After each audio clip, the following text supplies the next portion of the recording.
Hello, this is Antarctic Mike. I have a message today for the young people. So for parents and grandparents who may be seeing this, this is for the young people. You've probably seen in the news in the last week the story about the Endurance, this boat right here from Shackleton's Adventures. This story took place in 1914. What happened was this ship got stuck in the ice, as you can see in this picture, and eventually the ship was crushed and it sank to the bottom of the ocean. And it's been under 10,000 feet of water for more than 100 years. Well, ironically, just this past week, they found the ship. For the first time in over 100 years, people have actually been able to see that boat. And it's a great story. 28 people in 1914 got stranded in Antarctica after their ship sank to the bottom of the ocean, and they all came home alive. And there are a lot of great stories within that story and a lot of great points, but I want to make two particular points for the young people. This photograph right here, to me, is my favorite photograph from the whole story because it really says a lot to us. What happened was, after this boat got stuck in the ice, they lost a lot of hope. And so obviously, if they were going to get home, they had to do a couple of things. Number one, I just dropped the picture. Number one, they had to try new things. They had to try something different. Trying to free that ship was not going to work. The ice surrounding that ship was 20 feet thick. So obviously there was no way they were going to be able to cut through it. So they had to try something new. And I think about this, and one of the things that I really want to inspire you to do is try new things. Try new things. This whole adventure had never been done before. When these guys tried this in 1914, nobody had ever thought of it and nobody had ever done it before. And one of the lessons that I take from that story is the importance of trying new things. So for young people, try new foods that you've never tried. Read something that you don't know anything about. Read a history story from a period of time or a country that you know nothing about. Make new friends. Make new friends with people who aren't like you. People who don't look like you. People who don't speak the same language as you do. People who live in a different culture. I can tell you, after being around the world for almost 56 years now, one of the greatest gifts in life you'll ever receive is meeting brand new people. People who live in cities and states you've never been to, people who live in countries that speak languages that you know nothing about. It actually is really fascinating. So try new things. Try new foods, read new stories, meet new people. Try new things. Don't be afraid. And don't be afraid of what people think about you. Don't pay attention to what the news says. Don't pay attention to what social media says. I will tell you that sometimes when you want to try something new, your friends may not think it's a good idea.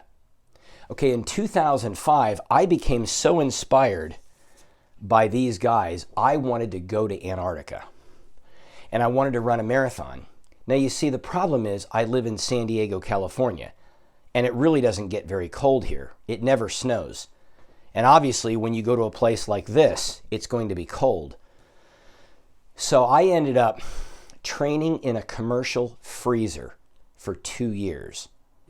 I was not going to let what anybody thought of this get in my way. I had to find a way to make it work. And so I want to inspire you to find a way to make it work. Be yourself.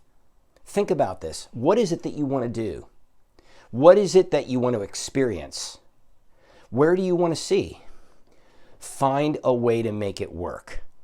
That's how I ended up going to Antarctica. It was not a good idea. A lot of people thought there was no way the guy's ever going to go. He talks about it. No. If you want to do something, find a way to make it work and see it through to the end. See it through to the end. One of the other things I want to inspire you to do also is this. When I went to Antarctica and ran the marathon, I literally took a stuffed animal penguin like this. He literally went inside my jacket. And I nicknamed him Pace the Penguin. And one of the things the penguins have taught me is the importance of slowing down.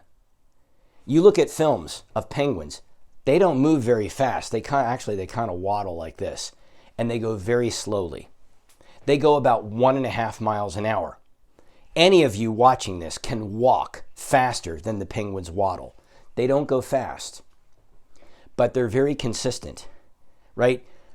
This really teaches me the importance of slowing down, just staying consistent. Don't worry about going fast. Don't worry about hurrying. In fact, you want to be quick, but you don't want to hurry. You see, when you start hurrying in life, that's when you make mistakes. That's when you get hurt. That's when there's problems that you don't need. Hurrying leads to problems. Being quick allows you to stay in control. And the importance of just slowing down. One of the things my wife Angela wrote on a piece of paper many years ago that stuck around my refrigerator for a long time says this: slow down and you'll get more things done. I'll repeat that. Slow down and you'll get more things done. All of you watching this should have a penguin sitting in your home, on your desk, in your car, somewhere that you see it frequently. And every time you see one of these, think about this. Slow down. You'll get more things done. Right? This story is one of the most inspiring stories you'll ever read about in your life. But it teaches us a number of things. I mean, what I wanted to bring you today is just simply this. Try new things. Be an explorer. Try something in your life you've never tried before. Don't worry about what other people say. Don't worry about what other people think. The only reason these guys were able to get out of there was because they believed in themselves. You've got to find a way to believe in yourself. You've got to find a way to make things work that you want to work. I went to Antarctica twice in the year 2006. It was not exactly a good idea. It was not exactly something that a lot of my friends thought I would do. And it certainly wasn't something that a lot of my friends thought was necessarily a good idea. But it was my idea. And I wanted to do it. And I found a way to make it work. So I want to inspire you. Let the story of Ernest Shackleton inspire you to be an explorer, to try new things, to believe in yourself, and to slow down, because you will get more things done. More to come on this story. This is Antarctic Mike signing off for today. If you like what you hear here, please pass this on to somebody you know. Thank you. God bless.